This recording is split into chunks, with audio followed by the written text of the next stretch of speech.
बताओ, आज गुरु पूर्णिमा के दिन पर गुरुकुल और गुरु संदीपनी की बहुत याद आ रही था। हाँ काना, इसीलिए तो उनको स्मरण करके उनके चरण पदुकाओं की पूजा करते हैं आज। गुरुर् ब्रह्मा गुरुर्विष्णु गुरुर्देवो महेश्वर गुरुर् साक्षात् परब्रह्म तस्मै श्री गुरुवे नमः।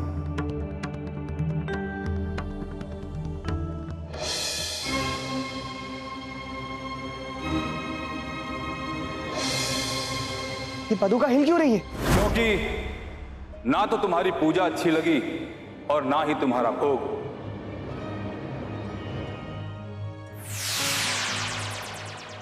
हमसे कोई भूल हुई है क्या? भूल हुई नहीं, होने जा रही थी। गुरु दक्षिणा के बिना गुरु पूर्णिमा मनाने का क्या अर्थ?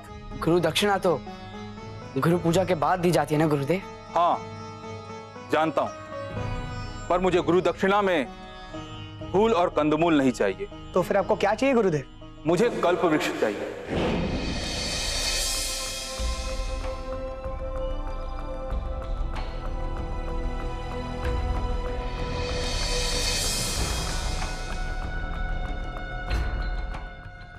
ठहरो! माखन चुराने वाले तुम कृष्ण, आज मेरे स्वर्ग से मेरी सबसे प्रिय चीज चुराने आए हो। ये वृक्ष मंथन के बाद हम देवताओं को दिया गया था। राजा होने के नाते इसे तुम्हें ले जाने की अनुमति मैं नहीं दूंगा। आक्रमण!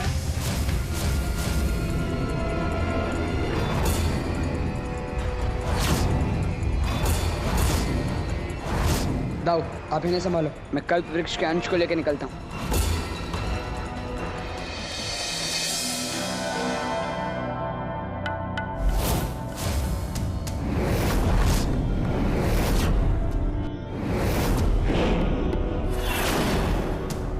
हार मान लो कृष्ण, ये लघु वृक्ष लौटा दो और चले जाओ। काना, मैंने इन्हें रोकने की बहुत कोशिश की, परंतु ये सब अदृश्य होकर तुम्हारे पीछे आ गए।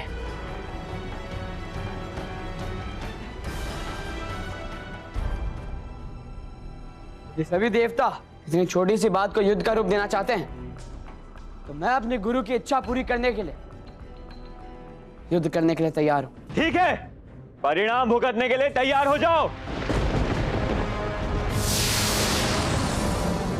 सारंग!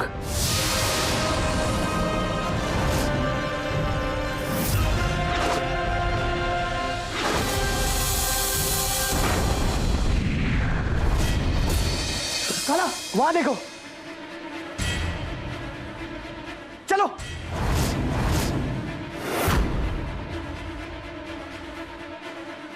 काना, इनसे कैसे निपटेंगे? इन सबसे एक साथ निपटना असंभव है। आप बाकी लोग को रोकिए, मैं इंद्रदेव को संभालता हूँ। इंद्रदेव, यदि साहस है तो मुझसे लड़ो। आज देख ही लो देवराज इंद्र का साहस।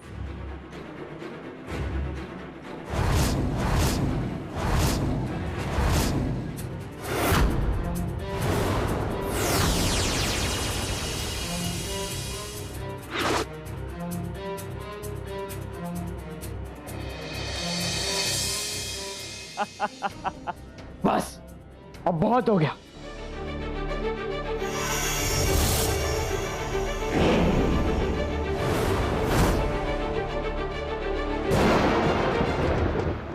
ठहरो, बस बहुत हुआ युद्ध। नहीं, जब तक ये वृक्ष स्वर्ग में नहीं जाएगा ये युद्ध नहीं रुकेगा। ये लो।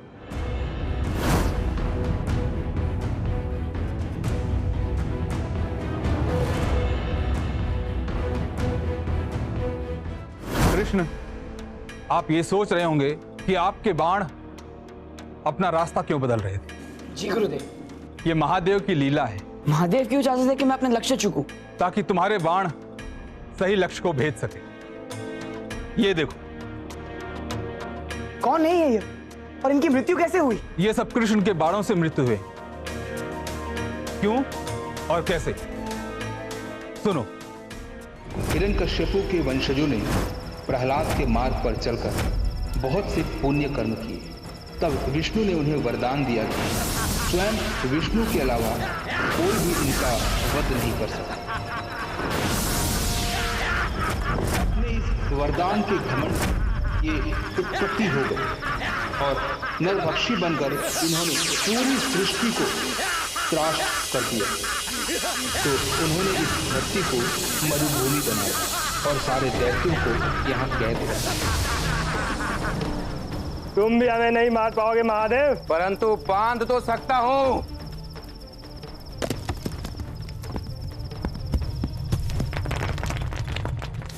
तो आज तुम्हारे बाणों से वो सारे दैत्य मारे गए।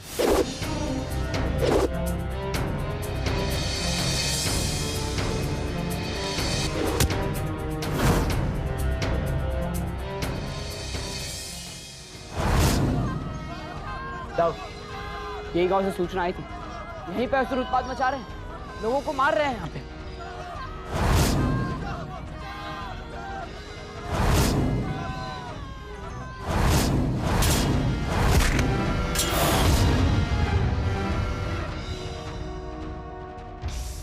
हमारी सहायता करने के लिए धन्यवाद मित्र। कौन हो तुम? संभासुर, संभापुर राज्य का राजा।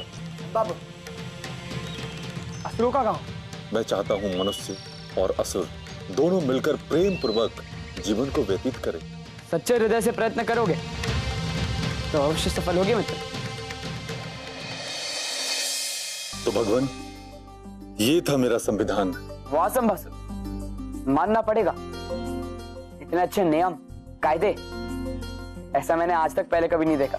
एक निवेदन है प्रभु। निसंकोच कहो। मैंने संभापुर राज्य में गोकुल समान एक स्वर्ण भवन का निर्माण किया है। अगर आप दोनों चलकर वहां कुछ दिन रहें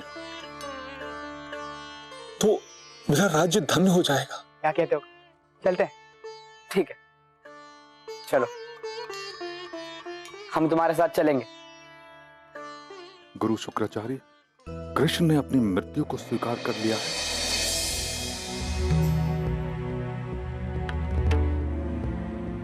प्रभु, और ये है आपका शयन कक्ष। इस कक्ष का निर्माण हमने बिल्कुल मथुरा की भांति करवाया है। फर्क सिर्फ इतना है, वो धातु का। प्रभु, आपको ऐसा प्रतीत होगा जैसे आप मथुरा में ही विश्राम कर रहे हैं। प्रभु, अब हमें आज्ञा दें, मैं भोजन की तैयारी करता हूं। ठीक है। और अब मैं लिखूंगा अपनी पट कथा का अंतिम अध्याय, जहां कृष्ण और बलराम को पूर्णतः मैं अपने पिंजरे में कैद कर सकूं।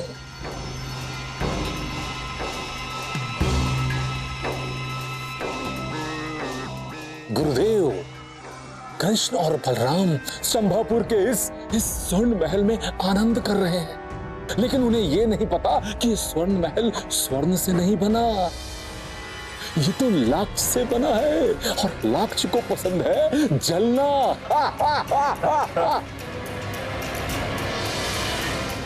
समय आ गया है तुम्हारे भस्म होने का।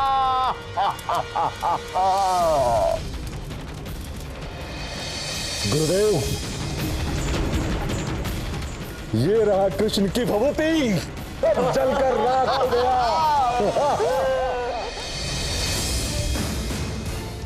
माखन, ये तो कृष्ण का बहुत प्रिय है, अब इसे मैं खाऊंगा।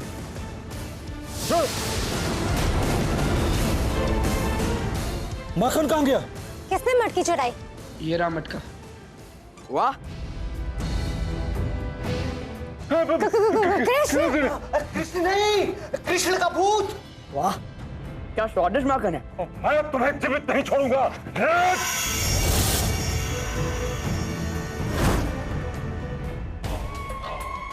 गुरुदेव, क्या कर रहे हो मूर्खो? गुरुदेव, कृष्ण था। मैं तुम्हें यहीं भस्म कर दूंगा। गुरुदेव, क्षमा चाहता हूं, पर कृष्ण यहीं था। मुझे नहीं रहना इस राजमहल में, मैं तो चला अपने पाताल लोक। गुरुदेव, गुरुदेव, ये क्या हो रहा है? कुछ ना कुछ गड़बड़ तो अवश्य है। हमें अभी अपने आश्रम चलना चाहिए। चलिए गुरुदेव। चलो। कान्हा, डर के भाग गए सब। अरे छोड़ दो, देखो कितना स्वादिष्ट भोजन है, आओ भोजन करते हैं।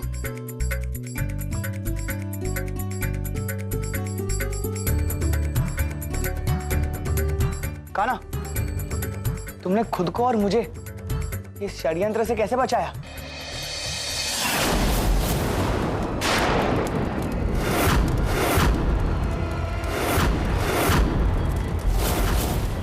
जा उठो, जा उठो।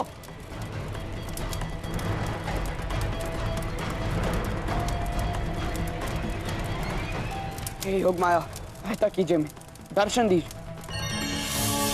कहिए कृष्ण, कैसे स्मरण किया? योग माया, जब मेरा जन्म हुआ था आपने मेरी और बाबा दोनों की रक्षा की थी। मुझे आज भी आपकी रक्षा की आवश्यकता है।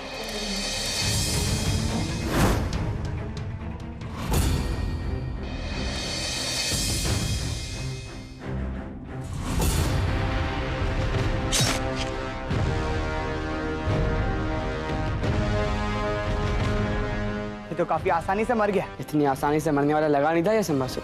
तुम व्यर्थ ही चिंता करना छोड़ो कान्हा। चलो घर चलते हैं। चलो।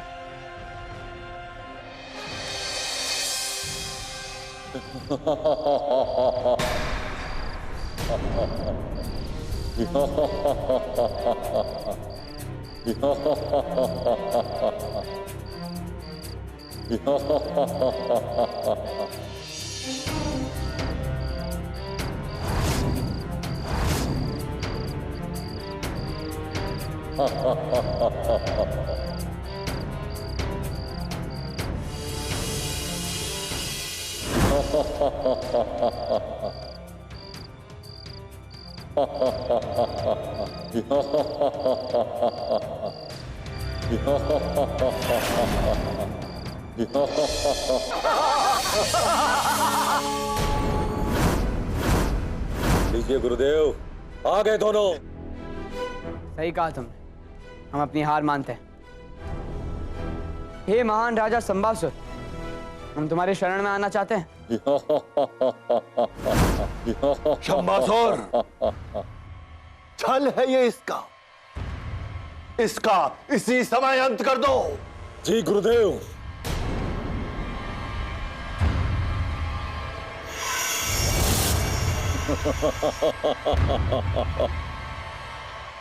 अब तू नहीं बचेगा कृष्ण। अरे ठहरो ठहरो, हम तुम्हारे अतिथि हैं। हमारी अंतिम इच्छा पूर्ण नहीं करना चाहोगे? हम तुम्हारी अंतिम इच्छा पूरी करेंगे। हमारी अंतिम इच्छा ये है, हम बस ये जानना चाहते हैं कि आपकी शक्तियां क्या हैं। आपके ऐसे शक्तिशाली असुर हमने आज तक कभी नहीं देखा। तो ठीक है, मैं बताता हूं कि मैं क्या हूं। बाल्यावस्था से मेरे माता पिता ने दोनों हाथों से युद्ध करना सिखाया ताकि मैं अधिक से अधिक मनुष्यों का वध कर सकूं। और उसके पश्चात मैंने महादेव की कठोर तपस्या की।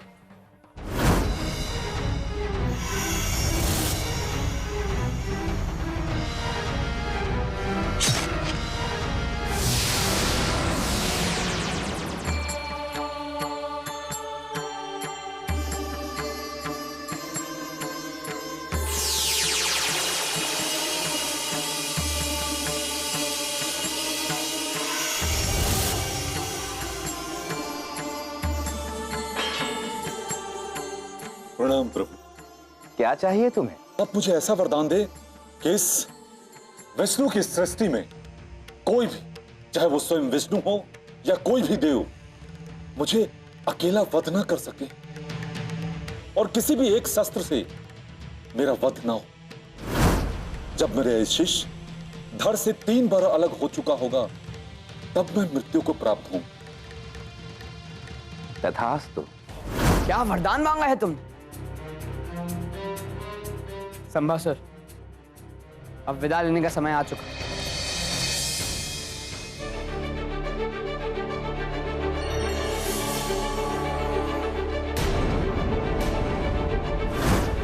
संभासुर, आज 2 देव कृष्ण, शेषनाग बलराम एक साथ अपने दोनों शस्त्रों से मृत्यु दंड दे। तुम्हें मृत्यु तब तक प्राप्त नहीं होगी जब तक एक से अधिक देवता एक ही क्षण में, एक ही वार में, एक से अधिक शस्त्र के साथ तुम्हारे तीनों शीश को धड़ से अलग ना कर दें।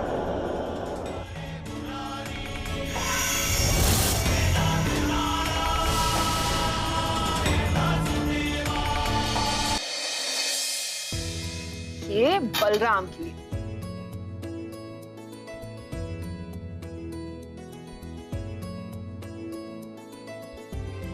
भैया मेरा खाना तुम बहुत लड्डू खा चुके हो। ये 2 लड्डू मैंने सिर्फ बलराम के लिए बचा के रखे। माता कभी अपने बेटे से ऐसा छुपा के रखती है क्या कुछ?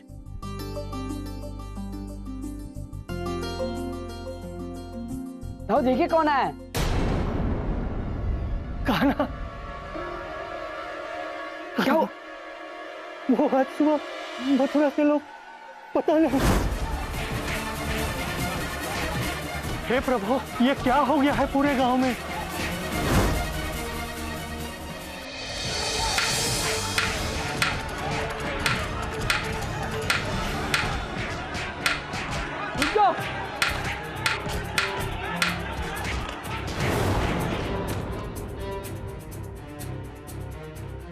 कान्हा, अब क्या करें?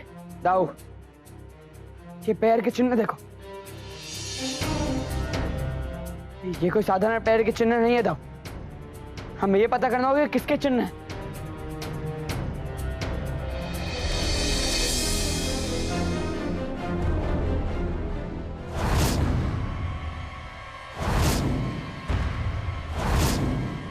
मुझे ही ढूंढ रहे हो ना तुम? ये कदमों के निशान मेरे ही। दाऊ, पैरों के चिन्ह यहाँ पे खत्म हो रहे। इसका अर्थ दाऊ कहाँ गए?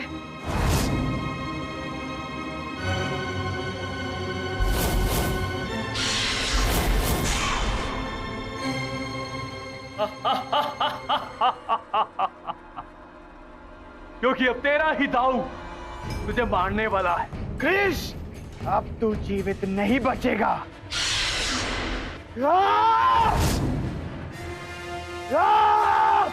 आज किसी को नहीं छोड़ूंगी। भैया, सबको भैया। तेरा इतना दुस्साहस, तूने मुझे पकड़ा। सैनिकों, मारो इसे। भैया मारो।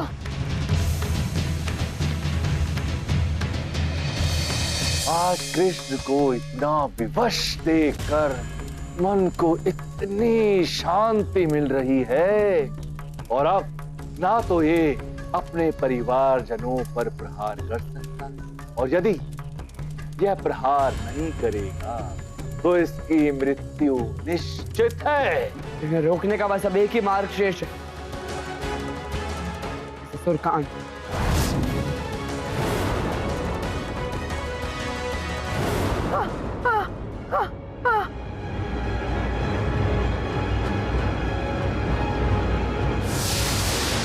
मदे, वरासुर की सम्मोहन शक्ति को तो मैं समझ गया, परंतु मेरे प्रहार क्यों नहीं सफल हो रहे हैं? और जो स्त्री का कराना। कृष्णा, खुरासुर की कहानी बहुत अनोखी है, और उससे भी अनोखी है उसकी माँ की कहानी। और वो खुरासुर की माँ की ही आवाज थी। वो चाहती थी कि उसका पुत्र संसार में एक छत्र राज्य करे, किंतु मैंने उससे ये कहा कि सम्मोहन की ये सारी शक्तियां केवल एक मनुष्य के नेत्रों में ही समा सकती है। और फिर उस मां ने अपने बेटे के लिए अपनी दृष्टि को ही त्याग दिया।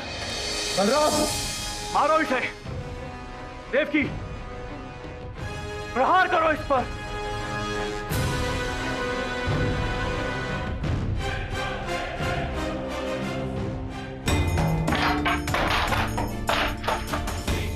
लोगों को आपस में लड़वाने में बहुत आनंद आता था ना तुमको।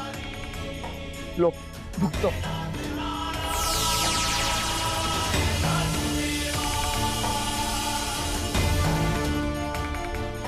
नहीं, तेरी मां का रक्षा कवच ये कैसे हो सकता है?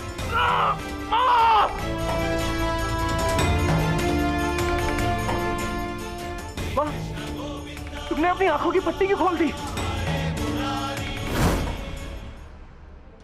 आ गया तू पुत्र, मेरा पुत्र। माँ, कौन हो तुम? तुम मेरे पुत्र नहीं हो। वैसे तो मैं तुम्हारे पुत्र जैसा ही हूँ, और जैसा तुम अपने पुत्र को देखना चाहती थी, इसलिए तुम्हें स्वयं दिखाने आया हूँ तुम्हारे पुत्र का भविष्य। क्या दिखाना चाहते हो मुझे? बताओ।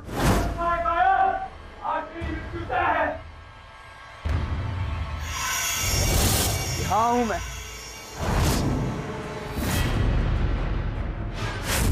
बहुत बड़ा छलिया समझता है ना तू अपने आप को, पर तू भूल गया ये सारी शक्तियां मेरी माँ की है। नहीं पुत्र, अब इस बुढ़िया में इतनी शक्तियों का प्रयोग करने की ताकत नहीं रही। मैंने ये शक्तियां तो तुम्हें इसलिए दी थी ताकि तुम्हें कोई परेशान न कर सके। तुम तो वैसे ही बन गए जिनसे मैं तुम्हें बचाना चाहती थी। हे कृष्ण, मैं अपने कर्मों का फल भुगतने के लिए तैयार हूँ। कान्हा, भूल का एहसास होने पर प्रायश्चित का एक अवसर सबको मिलना चाहिए, माँ को भी और पुत्र को भी। ठीक है मैया।